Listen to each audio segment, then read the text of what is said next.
அங்கன்மா ஞாலத்தரசர் அபிமான பங்கமாய் வந்து நின் பள்ளிக்கட்டிற்கீழே சங்கம் இருப்பார் போல் வந்து தலை பெய்தோம்.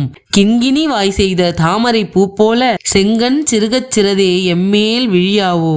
திங்களும் ஆதித்யனும் எழுந்தாற்போல் அங்கன் இரண்டும் கொண்டு எங்கள் மேல் நோக்குதியேல் எங்கள் மேல் சாபம் இழிந்தேலோர் எம்பாவாய். கண்ணா, எங்களை விட உயர்ந்த வீரர்கள் இருக்கிறார்களா என தங்களை பற்றி பெருமை எடுத்துக் கொண்டவர்களும் இந்த பரந்த பூமியை ஆட்சி செய்தவர்களும் ஆகிய அரசர்கள் மிகுந்த பணிவுடன் உன் பள்ளி கொண்டுள்ள கட்டிலை சுற்றிலும் சத்சங்கத்துக்கு வந்த பக்தர்கள் போல் காத்து நிற்கிறார்கள். அவர்களைப் போல் நாங்களும் உன் அருகில் நிற்கிறோம். எங்கள் மீது கிண்கிணி என ஒலிக்கும் சிறுமணியின் வாய்ப்போலவும் தாமரைப்பூ மெதுவாக மலர்வது போலவும் உன் சிவந்த தாமரை கண்களை சிறுக சிறுக திறந்து விழிக்க மாட்டாயா? சந்திரனும் சூரியனும் உதித்தது போல அந்த கண்களை கொண்டு எங்களை பார்ப்பாயானால் எங்கள் மீதுள்ள எல்லா பாவங்களும் சாபங்களும் தீர்ந்துவிடுமே.